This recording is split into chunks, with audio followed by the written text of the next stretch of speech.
Hello les amis, j'espère que vous allez bien, j'espère que vous êtes en forme. On se retrouve aujourd'hui dans la tournée Spark 360 avec une invitée d'exception. Et avant de commencer, encore une fois, vraiment, je vous dis un grand merci à tous les amis. Vous êtes de plus en plus à nous rejoindre, à nous envoyer des petits messages. Merci aussi pour tous vos messages que vous envoyez. Ça fait vraiment très plaisir. Et c'est vraiment avec tout le cœur qu'on a lancé cette tournée. On s'est lancé le défi d'être 2 fois par jour en direct, matin et soir, pendant 360 jours, pour vraiment aider un maximum de personnes à pouvoir avancer et atteindre ses objectifs pour 2022. Donc, on va être avec Pénélope qui est en direct. On est en train de se connecter, les amis. Alors, j'ai reçu un petit truc. Alors, est-ce que c'est bueno? Alors, est-ce qu'on est bien? Est-ce qu'on est bien? Salut, Salut Pénélope, tu vas bien? ça va et toi? Yes, en forme? Très bien, parfait. Magnifique, magnifique. Eh bien, écoute, je suis très heureux premièrement, faire ta connaissance et de partager ce petit live aujourd'hui avec toi pour un peu présenter ton histoire et qui tu es. Donc, quand même, Pénélope, juste avant de commencer, déjà, je veux te dire vraiment félicitations à toi pour ton parcours de sportif exceptionnel parce que tu es champion d'Europe de judo. Tu as été aussi champion du monde en équipe. C'est quand même un truc de fou. Donc, tu vas pouvoir nous partager ça. Qu'est-ce qui se passe dans notre vie, dans notre tête quand on en arrive là. Donc vraiment, un grand merci à toi, tout d'abord. Et puis, je vais te poser une première question, tout simplement. Est-ce que tu peux nous dire aujourd'hui qui tu es, qu'est-ce que tu fais, tout simplement. Merci. Merci, merci à toi pour l'invitation, c'est cool. J'aime bien échanger comme ça. Je trouve que c'est très très enrichissant. Pour ma part, donc, moi, je suis pénitentiaire, j'ai 33 ans. Je suis l'ancienne sportive de haut niveau en judo. Comme tu le disais, j'ai été championne d'Europe, championne du monde par équipe. J'ai été 4 fois championne de France, première division. Et malheureusement, j'ai été blessée plusieurs fois dans ma carrière, ce qui m'a empêché d'aller chercher ma sélection pour les Jeux en 2012. Je me suis fait opérer de l'épaule aussi en 2015 avant les Jeux de Rio. Donc en fait, ça a été un petit peu un ras-le-bol. Donc j'ai arrêté. Hmm. Mais en fait, je n'avais pas vraiment de reconversion, donc ça me faisait un petit peu flipper parce que quand on est athlète de haut niveau comme ça, on met tout pendant des années pour notre carrière et puis on se rend pas bien compte de ce qui se passe derrière. Et du coup, j'ai eu la chance d'être en contrat de reconversion à l'époque avec une entreprise qui s'appelle Hippon Technologies, avec le président Stéphane Nomis, qui est aujourd'hui le président de la fédération de judo. Donc, tout simplement, quand j'ai dit, bah, là, j'en ai marre, il faut que j'arrête, il m'a offert un emploi, le temps que je trouve ce que je voulais faire. Et voilà, Hmm. de direction pendant 1 an et demi. Et en fait, à chaque fois que je cherchais vraiment ce que je voulais faire en reconversion, c'était vraiment toujours tourné autour de la personne. J'avais vraiment envie d'accompagner les gens.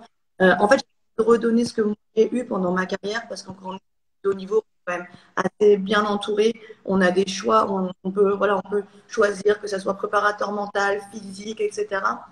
Et donc, du coup, j'avais vraiment envie d'aider les personnes.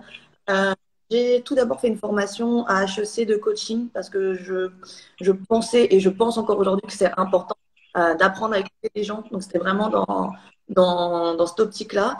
Voilà. Et aujourd'hui, donc, j'ai deux métiers, comme je te disais. J'ai deux métiers qui vont dans le même sens. C'est-à-dire que il y a des personnes qui ont des objectifs et moi, je les accompagne, je fais le chemin avec eux tout simplement.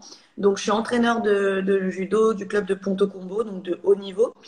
Euh, et tout simplement, mes athlètes ont des objectifs de performance et je fais en sorte de les aider à atteindre ces objectifs-là. Et je les aide vraiment à avoir un modèle de performance. Et moi, je suis entraîneur, mais je les aide aussi à avoir tout le complet vraiment pour être performante. À côté, je suis fit educator, donc c'est-à-dire j'ai trois vraiment volets dans mon travail. Premier, c'est que j'accompagne des personnes qui ont des objectifs de remise en forme, tout simplement. La deuxième, c'est que j'accompagne des personnes qui veulent travailler dans le sport et la nutrition, qui veulent être indépendants, mais plutôt à temps choisi. Et la troisième, c'est que j'accompagne des personnes qui veulent vraiment être chefs d'entreprise, qui veulent créer leur équipe, et devenir tout simplement indépendant financièrement. Donc voilà, tout est vraiment relié et comme je te disais, j'ai la chance de travailler avec Herbalife Nutrition qui me donne vraiment ce cadre en fait, comment dire, ce business model en fait clé en main et que moi je kiffe, c'est que tout simplement je peux faire ce que je veux à côté, tout la Hmm. je peux vraiment le faire avec ce que j'ai vécu et puis voilà, avec mon passé, avec ce qui se passe aujourd'hui. Ça, c'est vraiment génial. Waouh, waouh, magnifique. Mais félicitations à toi encore une fois pour ce magnifique parcours et on va revenir sur ton histoire incroyable. Donc les amis qui passent par là, qui vous connectez, soyez le bienvenu. Pénélope, vraiment une athlète exceptionnelle qui nous partage son histoire. Et question que je vais te poser, c'est à quel âge tu as commencé le sport? Et est-ce que pour toi ça a été une évidence du coup le judo quand tu as commencé ou est-ce que tu as essayé autre sport avant un petit peu? Moi, j'ai essayé plein de sports. Vous rigolez pas parce que je fais 1,58 m, mais j'ai essayé de faire du basket aussi. Euh, j'ai commencé le judo assez tard. J'ai commencé le judo à 9 ans. Et en fait, c'était vraiment parce que pour la petite anecdote, j'étais chez ma mamie en fait. Et j'avais tous les chez ma mamie et j'avais des petits copains à chaque fois ils me laissaient pour aller au judo le mercredi soir et du coup j'ai dit vas-y bah, moi aussi je veux y aller et ma mère elle m'a dit ok bah, je t'inscris et voilà ça s'est lancé comme ça. On est dans un tout petit club dans l'Oise qui s'appelle La Chapelle Saint-Pierre et voilà au début c'était vraiment pour kiffer je prenais du plaisir et voilà et après il y avait les compétitions et compétitrices donc plus ça allait plus j'ai voulu aller plus haut. Magnifique. Donc tu commences, pourquoi un petit peu? C'est pour t'occuper, te dépenser? Qu'est-ce qui te donne envie en fait de commencer ce sport? Ouais, c'est le fait d'être avec mes potes, c'est le fait ouais, c'était quelque chose qui j'aimais en fait pouvoir faire avec les mecs. C'était pas que filles, que garçons pouvaient se mélanger. Enfin, vraiment, j'aimais pouvoir battre les garçons aussi. Donc, euh, donc ça, c'était cool. Et puis, mon coach à l'époque, mon entraîneur, il savait donner envie. On faisait des petits jeux et j'aime. En fait, je pense que j'aimais le combat déjà à la base. Hmm. Excellent, excellent. Donc comment ça se passe un petit peu? Donc tu arrives au judo, tu fais tes petits entraînements, etc. Donc là tu as quel âge à peu près quand tu attaques? Ouais, je dois avoir 10 11 ans. 10 11 ans, ça marche. Et qu'est-ce qui fait que quand tu commences le judo, est-ce que tu te dis un jour je vais être champion de France, je vais être champion d'Europe, j'ai envie de jouer au plus haut niveau? Ou est-ce que tu te dis bon ben je fais mon sport, comment ça se passe en fait? Alors au début, je fais des compétitions parce qu'on me dit oui, est-ce que tu veux faire ça? T'es pas trop mal, tu veux faire cette compétition. Donc en fait, je Alors, commence petite coupure les amis. Euh,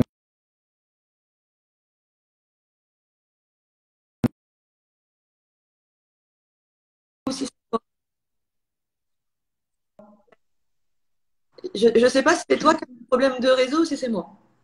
alors moi je suis en Wi-Fi, normalement c'est bueno. C'est OK, tu me vois toi? C'est bon. Nickel, nickel.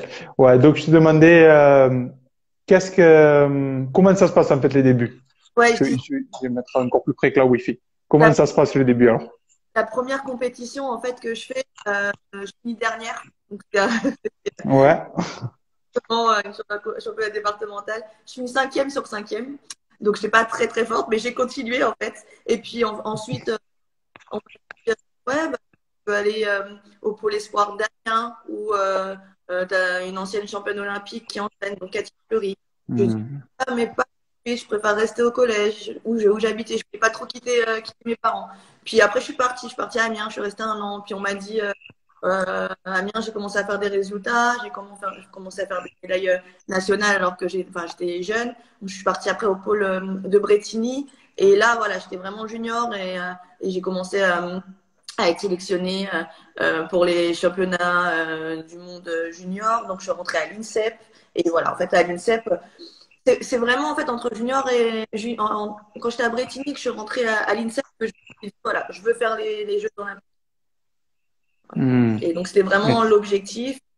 Et comme je disais, voilà, souvent j'ai le regret de pas avoir fait les Jeux, mais en fait, je pense qu'en visant les Jeux comme ça, bah, c'est comme ça que j'ai réussi à être championne d'Europe et à faire tous les résultats que j'ai fait à côté, parce que plus tu vises haut, et ben plus tu te bats pour avoir ça. il se passe des belles choses.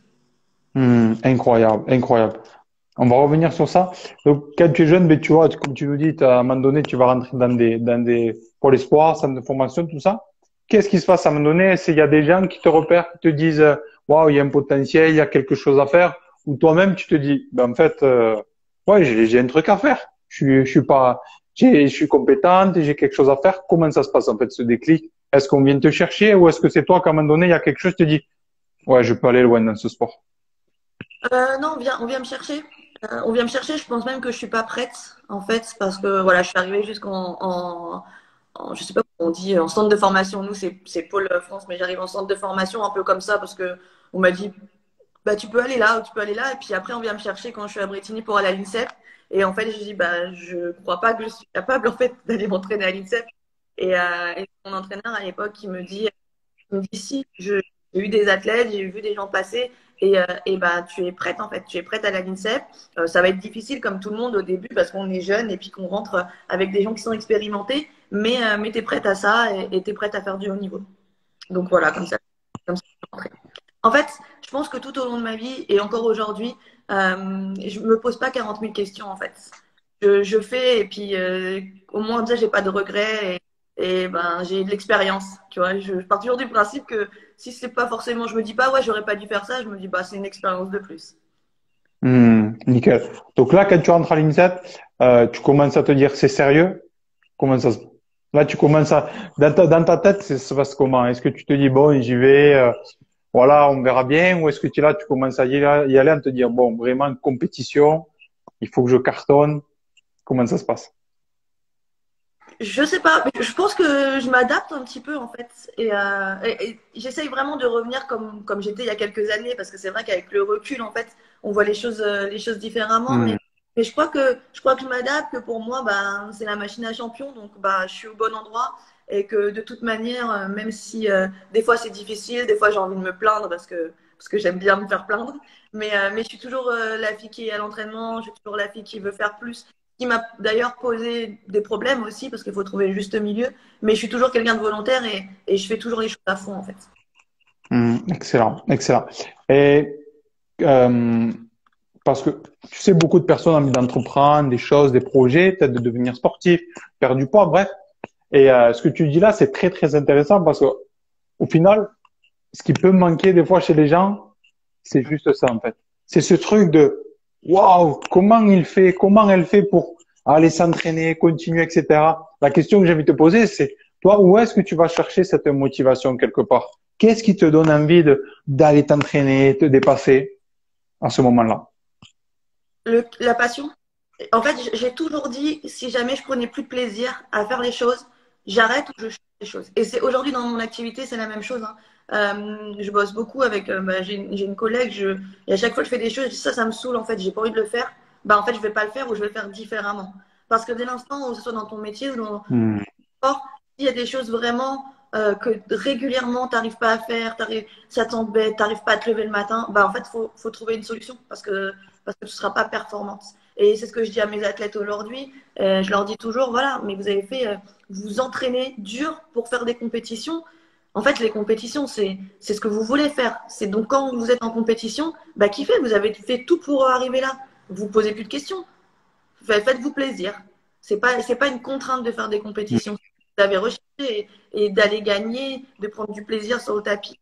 C'est quelque chose que vous recherchez tous les jours à l'entraînement. Vous vous battez pour arriver en compétition, donc kiffez. Excellent, excellent, très intéressant ce que tu partages. Et euh,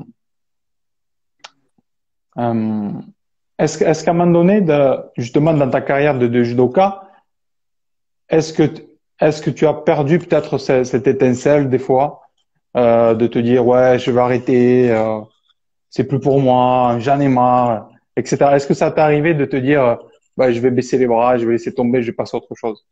Oui, oui, parce que des fois, on arrive en fait, le fait d'être dans un système, d'être dans quelque chose qui est Hmm. la machine à champion, en fait, souvent, on oublie pourquoi on fait les choses. Et en fait, moi, je me suis retrouvée à aller en compétition justement, à juste vouloir faire mieux que la personne qui était, enfin, que l'autre française qui était avec moi, alors que le but d'arriver en compétition, c'est de gagner.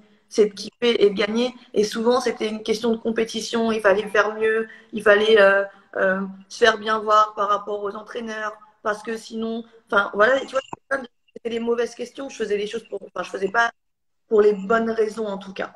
Et je pense que c'est aussi pour ça que j'en ai eu marre et que j'ai arrêté. Je pense aussi que c'est pour ça que j'ai eu beaucoup de blessures, parce que j'écoutais pas forcément mon corps et que je me disais, mais si je fais pas, on va dire que. Et c'est là où j'ai un petit peu baissé les bras, effectivement. Très, très intéressant. Je te demande cette question parce que moi-même, c'est quelque chose qui m'arrivait aussi dans ma vie à un moment donné, comme un peu une dissonance. On oublie un peu, on perd un peu ce cœur de pourquoi on a commencé, ce qui nous a animé vraiment. Et c'est très intéressant parce que ça dit, parce que moi aussi, c'est là où j'ai eu des blessures. Et c'est pas pour rien, à mes yeux. Il y a des fois, tu vas t'entraîner pendant des années. Waouh, t'es sur un flow, une zone de flow. T'as l'impression d'être immortel, intouchable, que va rien t'arriver. Et après, putain, il y a des fois, tu enchaînes les blessures, tu sens qu'il y a quelque chose avec les entraîneurs ou les autres qui est pas normal, tu vois. Il n'y a pas une fluidité. Et c'est vrai que je te pose cette question-là par rapport à ce que tu as dit, c'est très, très intéressant. Et c'est ce que je te partageais aujourd'hui, tout à l'heure avant qu'Atos s'appelait. Pourquoi justement cet alignement cœur, corps, esprit? Parce que, mais tu le sais aussi pendant des années, si ça va bien avec le coach, s'il y a quelque chose, une connexion, si tu es bien toi personnellement, ben, tu performes en fait. Tu avances. Ouais, je pense aussi que il y a pas besoin en fait de. Il y a, moi, je dis tout le temps, il n'y a pas besoin de s'entendre avec tout le monde. Euh, ce que je dis souvent maintenant avec du recul, je prends vraiment, je dis tout le temps, notez un petit peu votre modèle de performance. Ça veut dire que pour atteindre vos objectifs sportifs, par exemple, là pour le cas, quel chemin vous allez prendre, mais qu'est-ce qui Hmm. va vous faire progresser ou que vous allez devoir améliorer. Et ça veut dire que derrière, comme tu dis, il y a le côté mental, mais il y a aussi ton environnement, parce que bah, il y a ta famille, il y a tes amis, voilà, il y a aussi le côté prépa physique. Il y a vraiment beaucoup Hmm. je demande souvent à mes athlètes d'écrire un petit peu tout ça et en fait de prendre de tout le monde, même s'il y a des entraîneurs ou bien des coachs ou des choses comme ça avec lesquels on s'entend beaucoup moins, bien, il y a toujours quelque chose de positif à prendre. Et tu vois, ça, je t'ai pas raconté parce que j'ai eu un petit peu 15 vies. Euh, mais du coup, quand j'ai arrêté, j'ai repris le judo quelques années après, juste parce que je kiffais. Et puis en fait, comme je suis une compétitrice, bah, j'ai voulu reprendre la compétition. Et comme j'ai voulu reprendre la compétition, que j'étais championne de France en titre, bah, j'avais pas envie de perdre au premier tour parce que c'était trop la honte. Donc du coup, je suis revenue vraiment en me focalisant sur ce côté modèle de performance. Et c'est là que j'ai commencé à découvrir la nutrition parce que je trouvais que la nutrition c'était le plus important et que en tant qu'athlète de judoka, on faisait pas forcément Hmm. attention à la nutrition pour la performance, mais plutôt à la nutrition pour perdre du poids, ce qui n'est pas forcément l'idéal. Et en fait, toutes les compétitions que j'ai kiffé, j'ai pris du plaisir et j'ai jamais été aussi forte, je me suis jamais sentie aussi forte sur les compétitions et voilà, j'ai jamais autant marqué, fait des choses que je pouvais pas forcément faire avant parce qu'il y a un moment où tu es libéré, où comme Hmm. la tête, ça travaille avec le corps, voilà, avec le cœur et tout vraiment est aligné, quoi. Ouais, ben, merci de nous partager ça. C'est formidable parce que s'il y a des sportifs qui écoutent ça, justement, je suis sûr qu'il y en a qui se reconnaîtront. Ça peut faire prendre conscience de ça. Et ce que tu dis, quand tu es revenu, ben en fait, tu es revenu, je pense, comme tu avais commencé, avec tout ton cœur, tu vois, avec la joie, avec vraiment l'envie de kiffer, de faire ce sport, de prendre du plaisir. Et c'est ça qui manque aussi, parce qu'à un moment donné, quand on est plus jeune, on voit pas ce rouleau compresseur. On voit, il y a la médaille, il y a le statut, il y a waouh, qu'est-ce que ça me permet d'être, d'avoir, tout ça. Forcément, on est des êtres humains, donc on pense à tout ça, mais on en oublie le plaisir aussi. Et c'est ça, en fait, après, il faut aussi du recul pour se dire, ouais, je suis terriblement engagé, je vais tout donner chaque jour, mais que je m'en fous du résultat. L'objectif, c'est vraiment prendre du plaisir, vraiment kiffer ce que je fais, tu vois. Et c'est quand on arrive à ce détachement-là, que ce soit dans l'entrepreneuriat, que ce soit dans le monde sportif, qu'il y a des choses exceptionnelles qui se passent. Parce que sinon, qu'est-ce qui se passe? On veut performer, mais on est stressé quelque part. On est stressé. On se dit, putain, si je fais pas bien, qu'est-ce qui va se passer? Est-ce que je vais descendre? Est-ce que je vais jouer? Est-ce que je vais pas être titulaire, etc. Qu'est-ce que va se passer? Qu'est-ce qu'on va dire de moi, etc. Alors que quand tu oublies tout ça, ben déjà, t'es comment? Ton corps, il est relâché. Ta tête, elle est relâchée. Elle est juste focus sur, comme je te disais, ce qui est vraiment important dans ton cœur. Et c'est là où tu performes et tu rentres dans cette zone de flow. Waouh! Où c'est incroyable. Ouais, exactement. Ouais. Et, euh, et je dirais même que, tu vois, ce qui est important, en fait, c'est pas tant l'objectif, c'est plutôt Mm. qu'est-ce que tu mets en action pour l'atteindre, en fait, tout simplement. Et forcément, bah, il y a un chemin et tu as décidé de prendre un chemin et forcément, il va y avoir des embûches. Sur le chemin, il va falloir changer de chemin, il va falloir s'arrêter, il va falloir accélérer. Et ça, c'est important. Et je pense que c'est pour ça que l'idée vraiment de savoir qu'il y a un chemin et de mettre des pré-objectifs, des petits objectifs qui Mm. sont facilement atteignables, bah ça c'est vraiment quelque chose que je regrette de pas forcément avoir fait dans ma carrière, dans ma première carrière. Et bah après, c'est sûr, hein, il y a l'expérience aussi qui parle, mais c'est ce que j'essaye de redonner. C'est garder toujours cette envie, ce plaisir, savoir où on va. Ça, c'est quelque chose que j'ai travaillé récemment.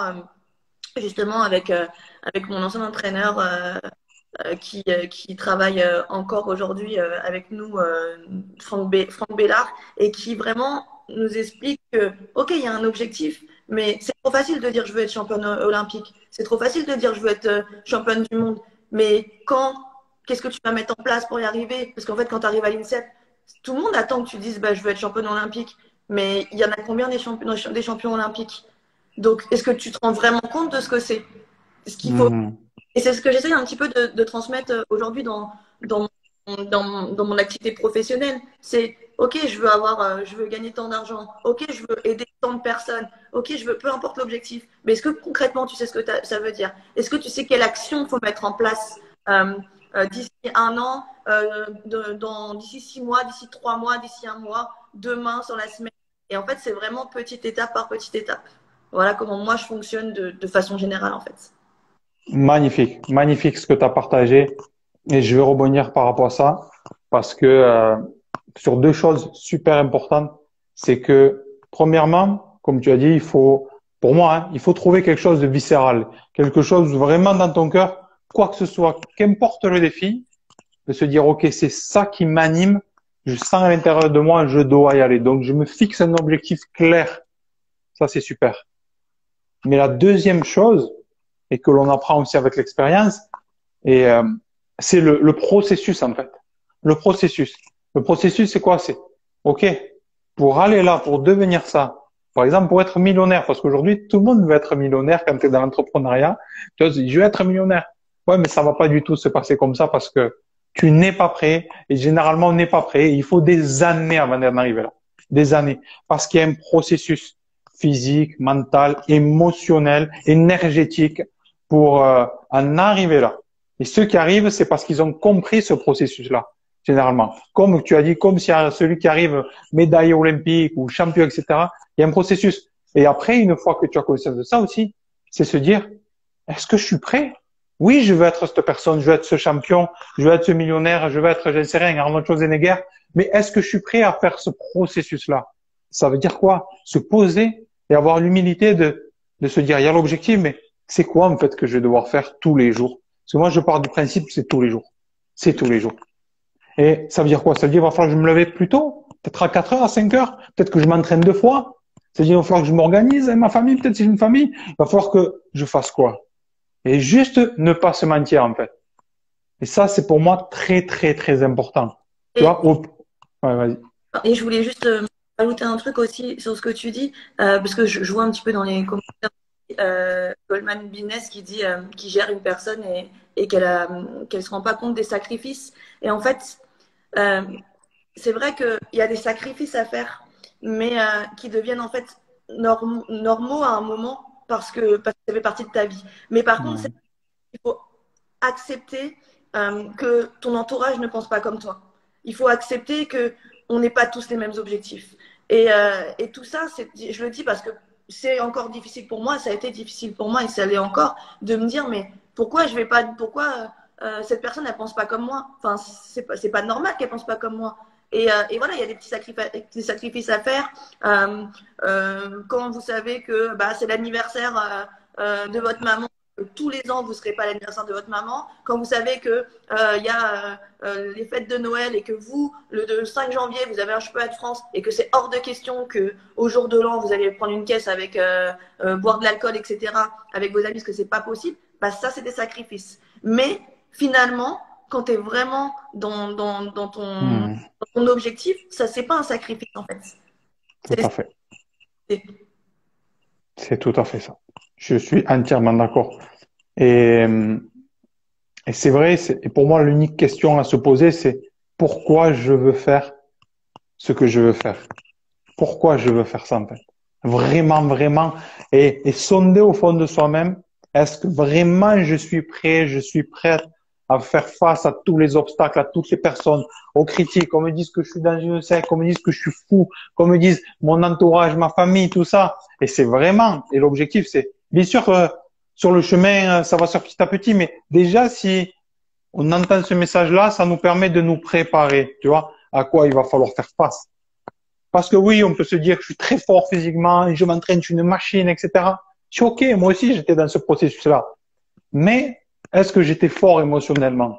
Pas du tout, puisque je les exprimais pas, ces émotions. Donc si je ne les exprime pas, forcément, ce qu'on va me dire aussi, ça va m'exploser à l'intérieur, tu vois. Et c'est ça aussi. Et c'est pour ça que c'est tellement de subtilité et c'est pour ça que oui, il y a beaucoup d'appelés, il y a beaucoup de gens qui ont envie, mais à un moment donné, il y a tellement de choses qui vont se rajouter que se dire non, attends, t'as vu, je suis en galère financière, j'ai plus de boulot, je suis là, je continue mon truc, il y a rien qui rentre, c'est pas possible, j'arrête, je vais arrêter mon entreprise, je vais prendre un CDI, il y a mes enfants nourris, etc. C'est pareil dans tous les domaines. Et moi, comme je dis, tu vois, toujours, je ne conseille jamais une voie ou une autre. C'est vraiment se poser, se dire aujourd'hui, par rapport à ma situation aujourd'hui, qu'est-ce qui est le mieux pour moi? Et tous les jours se dire, je vais faire au mieux, en fait. Et voir une voie, et je sais pas toi, comment tu fonctionnes, mais moi, ce que j'aime, toi, c'est toujours la simplicité. Derrière, sur mon petit tableau, mon petit bureau, j'ai un petit tableau avec une chose très simple que je veux faire pour toute ma vie, un objectif de vie, un seul, et une seule voie. Et je choisis une seule chose. Et si tu te tiens à cette chose, si tous les jours, tu veux changer ton corps, tu veux perdre 20 kilos, tu sais que tous les jours, tu dois t'entraîner. T'as pas besoin de 50 trucs. Comme moi, tu veux devenir un conférencier, faire des conférences internationales, rencontrer des personnes exceptionnelles, c'est ton truc. Mais qu'est-ce qu'il te faut faire? Tous les jours, il faut parler. Il faut que tu parles. Tu veux être comme Pénélope, tous les jours, il faut aller sur le tatami, s'envoyer. Mais, et s'y tenir. S'y tenir. En fait, dans tout ce que j'ai pu entreprendre, que ce soit dans le sport, que ce soit dans mon métier de coach de judo, que ce soit dans mon métier de fit motivateur, en fait, tout ce qui revient tout le temps, c'est la régularité. Et en fait, pour moi, ceux qui arrivent pas, c'est un moment qui craquent, ils disent bah non, ça paye. Mais en fait, ça paye. C'est pas parce que tu vas faire une action aujourd'hui que ça va payer ce soir. Ça paye au fil du temps. Et ça, c'est plus facile de le voir en tant que sportif, mais quand tu t'entraînes, tu peux pas dire commencer un nouveau sport et dire ah bah ça y est, comme j'ai fait, ce soir je vais gagner. Bah non, en fait, il y a vraiment, comme tu disais, un processus. Et ça, c'est pas possible, tu vois. Et en fait, il y a un truc aussi, c'est qu'on essaye trop de gérer nos émotions. Parce que je reviens sur les émotions, ce que tu disais tout à l'heure. On essaye trop de gérer notre stress. On entend tout le temps, il faut que je gère mon stress, il faut que je gère ça. Mais non, en fait, il faut juste accepter. Et Tout à fait. pour moi, voilà, il y a des choses qui se passent dans la vie qui sont pas forcément faciles. Mais si on est triste, bah c'est ok. Pourquoi on dirait pas aux gens, bah on est triste? Si jamais on est stressé, bah on est stressé. Pourquoi on le dirait pas en fait? Et ça, on a du mal vraiment à accepter on peut avoir les sentiments qu'on peut avoir et ça nous bloque en fait. Et moi, en tout cas, ça me bloque parce que voilà, il y a aussi après, bon, bah, toi, tu fais aussi la prépa mentale, donc tu connais un petit peu tout ça, mais on a un peu des drivers aussi qui nous disent, bah, il faut que tu sois forte, ou il faut que tu sois ci, il faut que tu sois ça, et du coup, bah, on enregistre ça, on dit, bah non, je vais pas être triste parce que Pénélope, elle est forte. Bah, en fait, ça veut rien dire. C'est pas parce que tu es forte que tu n'as pas le droit d'être triste. Et je pense que ces émotions-là, il faut les accepter tout simplement. Et dans n'importe quel objectif, il faut accepter d'avoir des émotions. Exactement, exactement. Et c'est super intéressant ce que tu partages. Parce que déjà, de mon histoire, ça me parle totalement. Quand je dis, moi, j'étais maigre là-bas. Je commençais le rugby, j'avais pas confiance, introverti, bref. Donc, j'ai commencé ce sport-là et j'ai commencé à changer le corps physique en premier. Donc oui, ça me menait une confiance, etc., etc. Bien sûr, c'est super. Mais c'est pas suffisant. Mentalement, j'étais pas prêt à beaucoup de choses. Et émotionnellement, encore moins. C'est à la fin. Et pour moi, le niveau émotionnel, c'est vraiment le plus important. Et on commence avec ce qui a commencé. Ça peut être le corps, de se mettre en action, ça va te mettre d'autres émotions, etc. Mais vraiment avoir conscience de ça, je me rends compte maintenant avec le recul que c'est vraiment ce qui m'a desservi pendant des années, au niveau sportif, au niveau personnel, au niveau relationnel, même de couple, etc., pendant des années. Parce que tu as été faible. Donc quand tu as été faible, qu'est-ce que tu veux? Tu veux être fort. Si tu as été rejeté, si tu as été humilié, si tu as été blessé, tu vas vouloir être fort. Et donc, être fort, on se dit, c'est être fort, être une norme fort. Je suis fort, je ramène l'argent à la maison, je fais ci, il faut être dur. Bullshit. Bullshit.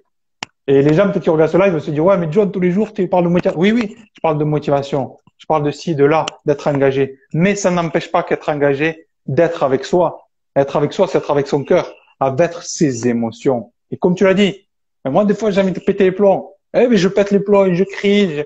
Des fois, j'ai envie de faire le con, je danse, je m'assène chien parce que j'ai la joie. S'autoriser. Et ça part de l'enfance. Malheureusement, ça part de l'enfance. Et heureusement aussi, ça veut dire que on a un pouvoir. On a un pouvoir sur les enfants. Est-ce que j'ai toujours en train de leur dire, fais pas ci, fais pas ça, machin, etc., nani, nana. Je suis OK, il faut mettre un drive. Mais leur laisser, et si on regarde les enfants, ils se connaissent déjà beaucoup mieux que nous les connaissons et que nous connaissons nous-mêmes. Tu vois? Un enfant, s'il a envie de pleurer, ben, normalement, il a le droit de pleurer. S'il a envie de crier, de sauter, de jouer, tu mets la musique, allez, on danse, etc., il va le faire. Et tout est là. La qualité de notre vie, en fait, elle est dans la qualité de nos émotions. Le jour où j'ai réalisé ça, je me suis dit, je peux plus me mentir maintenant. Il faut que je travaille sur ça. Et encore ce matin, je me disais, OK, tu veux être cette personne, mais ça veut dire du coup, comment je dois me sentir chaque jour? Quelles émotions je dois cultiver en moi? Et quand tu fais ça, en fait, tu trouves une paix intérieure. Si tu trouves la paix, tu es le plus riche ou la plus riche des hommes et tu peux tout accomplir par rapport à ça. En fait, il faut rester un enfant toute sa vie. Exactement. Et notre enfant, il est avec nous, en fait. Notre enfant, il est avec nous. Notre enfant intérieur, il est avec nous. Et petite parenthèse, après, je vais te laisser la parole. On va revenir sur ton histoire, mais peut-être des fois, quand vous avez peur, je me rappelle un jour, on avait tout quitté, pareil. On était parti habiter à Genève. On a recommencé de zéro. On dormait dans les Airbnb, etc. Bref. Voilà. Et je me rappelle, j'étais à la salle de soir et je me disais, OK, John, tu repars encore une fois à zéro. Il va falloir redévelopper ta clientèle à zéro. Tu connais personne ici. OK, tu as une amphi, elle a 6 mois, etc. Et je me rappelle, je m'entraînais et j'allais m'entraîner. Je dis, OK, cette peur-là, OK, tu as envie de faire des conférences, tu as envie de ci, tu as envie de ça. Pourquoi ça t'effraie? À l'intérieur de toi, ça t'effraie parce qu'il y a un enfant. Il y a ce petit enfant que tu étais, qui avait peur des autres, peur de s'exprimer, etc. Mais maintenant, je le visualise à côté de moi, je lui donne la main. Il y a cet obstacle, eh bien écoute, on va le franchir ensemble. Et je me suis vu voir cet enfant que j'étais. Et du coup, de suite, ça l'a calmé, ça l'a rassuré. On y va ensemble. Et ça, pour ceux qui écoutent ça maintenant en replay, c'est quelque chose d'extraordinaire. Que, voilà, normalement, je donne que pour mes clients privés, mais si vous faites ça, je vous garantis ce qui va se passer, c'est magique. Peut-être vous allez pleurer, peut-être machin. Et cet enfant-là, il va vous remercier même. Il va dire, putain, tu m'avais oublié. Je te regardais comme ça, t'es tout grand, t'es tout fort, mais tu m'as oublié, tu vois. Et faire ça, c'est extraordinaire. Et la question que je vais te poser maintenant par rapport à ça, c'est quelles sont les peurs que tu as pu avoir dans ta vie, que ce soit au niveau sportif, personnel, quand tu t'es lancé dans l'entrepreneuriat, ou est-ce qu'il y a une ou deux peurs qui vraiment ont pu te poser, et ont pu peut-être te barrer la route un peu et que tu as que tu as dû dépasser? Ouais. En fait, je pense que ça c'est un petit peu pour tout le monde, mais bah, la peur de l'échec en fait, la peur de pas réussir et tout simplement et si j'y arrivais pas et si les autres avaient raison, c'est surtout ça en fait. Comme tu disais tout à l'heure, euh, il y a tout ton entourage est toujours de bons conseils. Ok, donc tu as toujours des gens qui vont te dire, mais pourquoi tu fais ça? Mais pourquoi combien de fois j'ai eu, mais pourquoi tu travailles avec Herbalife? Mais pourquoi tu fais ci? Mais pourquoi tu fais ça? Pourquoi tu fais pas comme si? En fait, tu as toujours des experts dans ton entourage. Mais t'as jamais t'as jamais. Mais je suis aussi une experte pour d'autres personnes. Moi aussi, je l'ai fait et moi aussi, je le fais. Mais donc, du coup, si tu t'arrêtes à écouter toutes les personnes autour de toi, bah, tu fais jamais rien. Et si tu décides de faire, et, bah, et à un moment, quand ça va moins bien, tu dis, et s'ils avaient raison? Et si, Hmm. ils n'ont pas raison, mais si j'arrive pas, eh ben, ils vont dire qu'ils avaient raison. Donc c'est surtout la peur la peur de l'échec. Mais je pense que ça, je l'ai beaucoup moins aujourd'hui parce que comme je t'ai dit, en fait, tu as ton objectif. Et ce qui est le plus important pour moi, je prends vraiment cette image-là, hein, mais tu as un objectif, ce qui est le plus important pour moi, c'est le chemin. Et des fois, en fait, bah, ton objectif, il va être modifié. Il va être à la hausse, il va être complètement différent sur ton chemin, peut-être des objectifs, il va y avoir des objectifs différents. Et donc, du coup, Excellent. ça rapporte vraiment sur le chemin. Donc, est-ce que tu es en accord avec ce que tu fais? Est-ce que toi, par rapport Hmm. à ton passé, par rapport à qui tu es, est-ce que tu es en accord avec ce que tu fais? Est-ce que tu es accordé tout simplement? Et l'autre truc aussi, c'est vraiment, est-ce que tu es heureuse? Est-ce que tu rends les gens heureux autour de toi? Voilà. Moi, j'ai toujours dit, alors après, j'ai toujours dit, l'importance, c'est que je me lève le matin et que j'aime ma vie. Voilà. Après, il y a des hauts, il y a des bas, comme tout le monde. Mais est-ce que tu vas dans le sens que tu as envie? Voilà. Après, tu es en accord avec ça ou pas? Magnifique, magnifique. Je te rejoins à 200% par rapport à ça. Et c'est vrai que c'est pas quelque chose qu'on nous apprend. Et c'est quelque chose que je pense que la plupart des gens euh, vont l'apprendre en fait avec leur vie.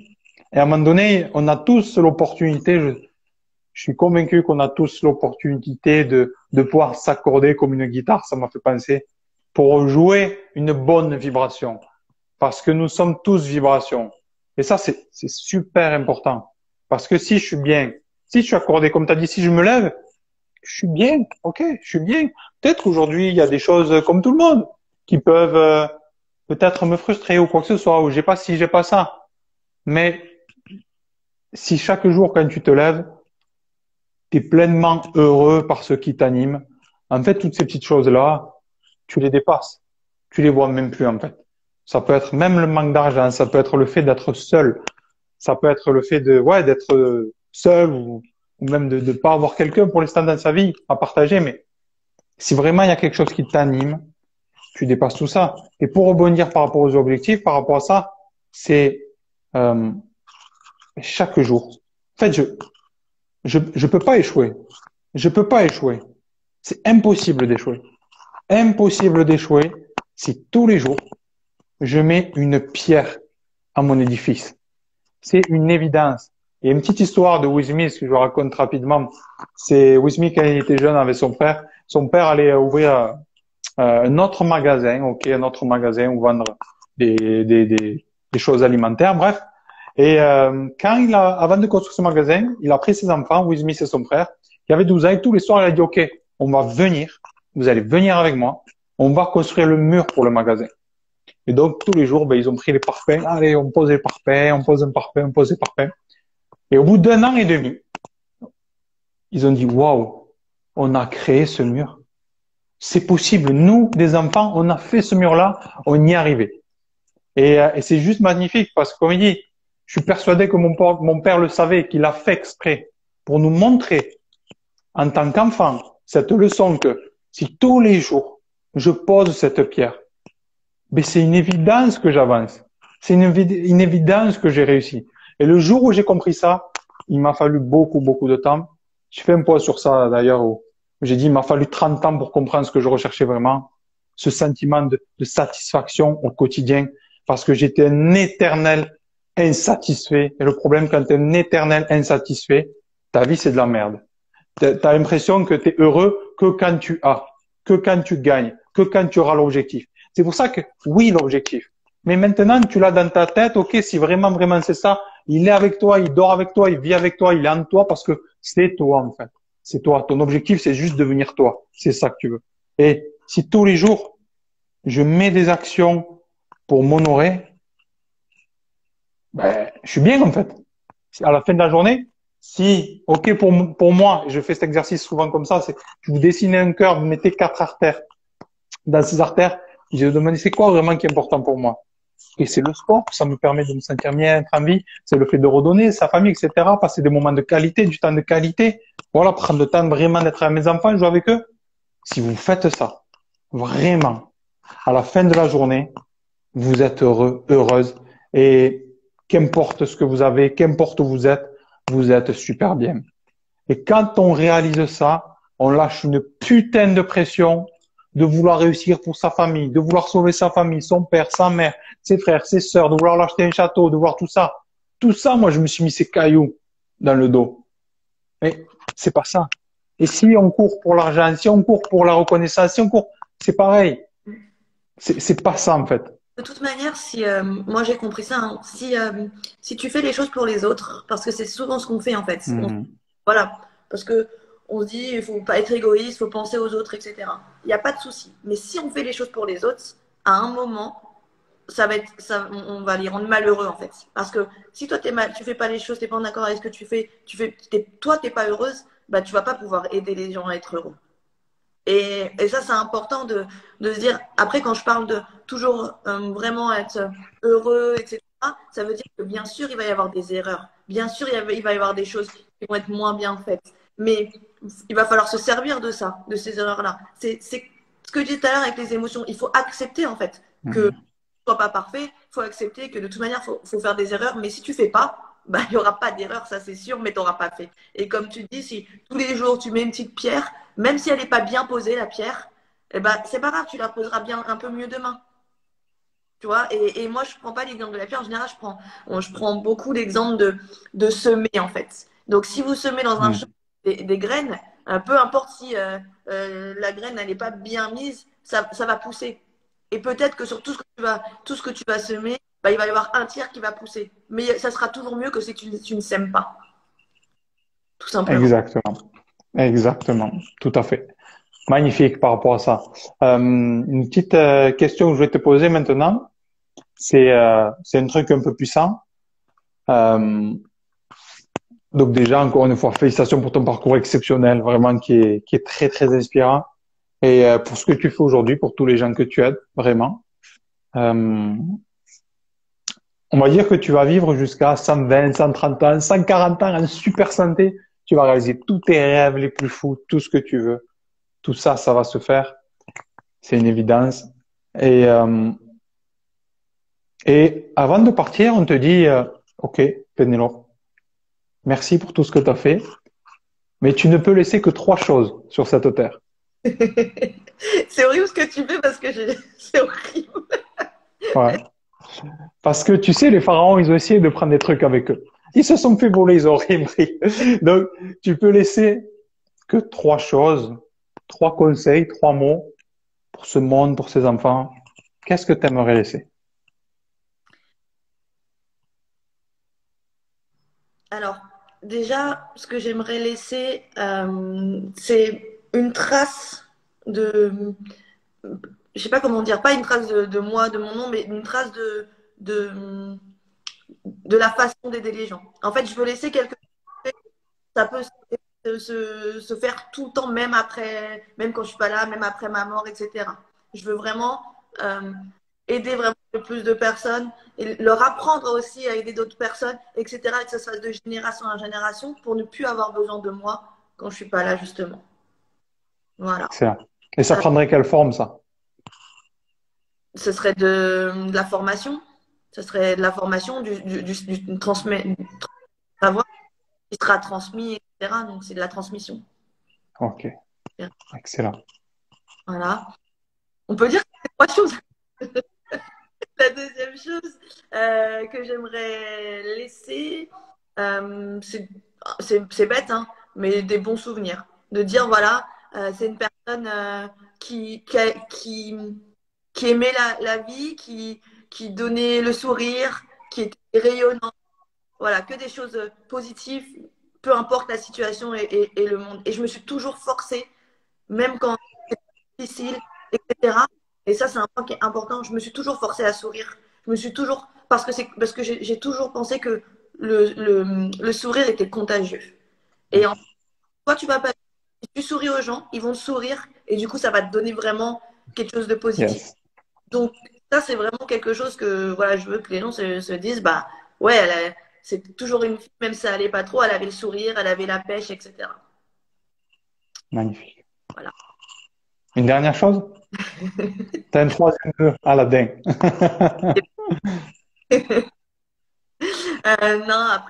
Après c'est même la même chose, c'est un petit peu que la transmission. C'est plutôt, alors je trouve pas le mot, mais euh, comment on dit quand tu laisses à ta famille, à tes enfants, etc. Euh, Un héritage? L'héritage, voilà. Et l'héritage, en fait, il sera plutôt justement au sens, oui, physique, concret, mais pareil au sens un peu plus développement, éducation, etc. Magnifique. Merci beaucoup pour ce que tu as partagé. Vraiment, c'est une question, c'est ma meilleure question. D'aller chercher au fond des gens, savoir ce qu'il y a, j'adore. Merci. C'est vraiment magnifique. Donc, merci à toi. Et pour terminer, après, je te laisserai la parole à nouveau. Ça sera ma dernière question. Euh,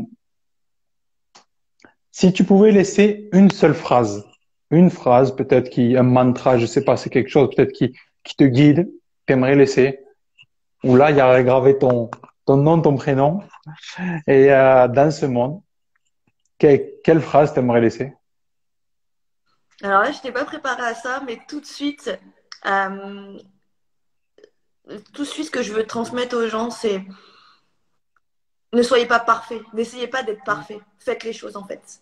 Et c'est vraiment ça, c'est comme tu disais, avec l'expérience et tout, on va progresser, mais si tu fais jamais les choses, ça avancera pas. Donc simplement, attends pas que ce soit parfait pour faire les choses, fais-les.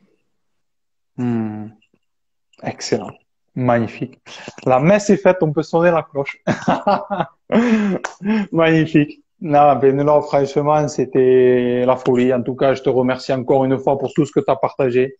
On laissera un replay. Je partagerai aussi sur YouTube pour les gens peut-être qui n'ont pas pu être là parce que c'est un message incroyable. Euh, donc, avant de terminer ce petit live, les amis qui sont là, vous pouvez vous abonner au compte de Pénélope, découvrir tout ce qu'elle fait aujourd'hui. Elle est aussi dans l'accompagnement. Donc, vraiment, allez-y. Si vous avez une question, n'hésitez pas. Voilà, elle est transparente aussi. Et c'est ça aussi. Il faut pas se dire, oui, c'est des champions, donc du coup, ils sont inaccessibles. Pas du tout. Pour moi, je pars d'un principe que, quelle que soit la personne, et d'ailleurs, beaucoup de personnes me disent, comment tu fais pour interviewer tous ces gens, ces champions, etc. Mais comme tout le monde, tu envoies un message avec bienveillance, gentillesse, les personnes qui veulent répondre, y répondent. Et c'est ça, en fait, je veux dire, il faut pas, tout le monde est accessible. Et moi, je pars du principe que ce soit le président, que ce soit n'importe qui, on leur doit le même respect, la même gentillesse. Et si on a ça dans la tête, ben, en fait, tout est possible. Et est-ce que tu veux nous parler peut-être un petit peu d'aujourd'hui, du coup, euh, qu'est-ce que tu fais, comment les gens, si ça les intéresse d'en savoir plus, ils peuvent te contacter peut-être pour travailler ensemble.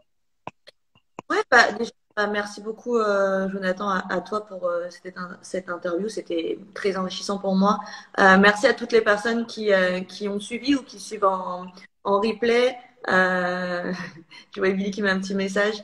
Moi, tout simplement, bah, comme j'ai dit, j'accompagne des personnes. Donc, pour ceux qui n'étaient pas forcément là au début, j'ai vraiment trois onglets en fait. Il y a côté vraiment accompagné sur de la remise en forme, donc atteindre les objectifs physiques ou bien de performance sportifs. Il y a le côté aussi les personnes qui aiment le sport, la nutrition et qui veulent être indépendants dans ce domaine-là et aider quelques personnes de leur entourage. Et vraiment les personnes qui veulent avoir un impact, qui veulent rejoindre vraiment la mission et d'aider un maximum de personnes et qui veulent créer leur équipe. Et il faut savoir aussi que ce qui est important, c'est que quand je parle de chef d'entreprise, là, c'est pas des gens qui travaillent pour toi, mais c'est plutôt des gens qui travaillent avec. Et moi, c'est ça que je kiffe vraiment. C'est je travaille avec. C'est pas moi qui. L'équipe. Mm. Et, euh, et toi, je pense que c'est par rapport au judo aussi. Le judo, c'est un sport individuel, mais tout simplement un sport individuel. Mais si on n'est pas une équipe, on ne peut pas s'entraîner. On ne s'entraîne pas tout seul. Bah là, c'est exactement la même chose. On est tous indépendants, mais c'est l'équipe qui fait que on Mm. devient vraiment, on a vraiment du contenu et qu'on devient vraiment des gens qui peuvent avoir qui peuvent beaucoup plus donner dans l'accompagnement. Donc simplement, si vous voulez en savoir plus, si vous voulez le côté remise en forme, le côté professionnel, vous m'envoyez un petit message et puis voilà, on fait un petit point sur vos objectifs et on voit tout ça ensemble. Et Excellent. pour Yes. finir sur ce que tu disais, effectivement, on est accessible, tout le monde est accessible tant qu'il y a un partage en fait, tout simplement. Moi, je pense qu'on est beaucoup à aimer partager tout simplement et tant qu'il y a un partage, tout est cool. Et de la bienveillance. Exact. Exactement. Mais Pénélope, vraiment encore une fois, grand merci à toi. Merci de ton temps. Le temps, c'est quelque chose de précieux et comme tu le dis, on a envie de l'utiliser pour de belles choses. Et vraiment un grand plaisir pour moi d'avoir fait ta connaissance aujourd'hui. Tu es une personne exceptionnelle. Félicitations pour ton parcours encore incroyable. Vraiment. Et puis dans tous les cas, on reste connecté. Exact. Et puis voilà, au plaisir de se rencontrer, peut-être à travers une conférence en France ou quoi, ou un événement quand tout ça, ça ira un peu mieux là, cette histoire de Covid. Et puis voilà. Merci beaucoup en tout cas. Bah, merci beaucoup. Bisous à tout le monde. Passez une bonne journée. Et puis à bientôt. À bientôt. Ciao, ciao, Pénélope. À bientôt.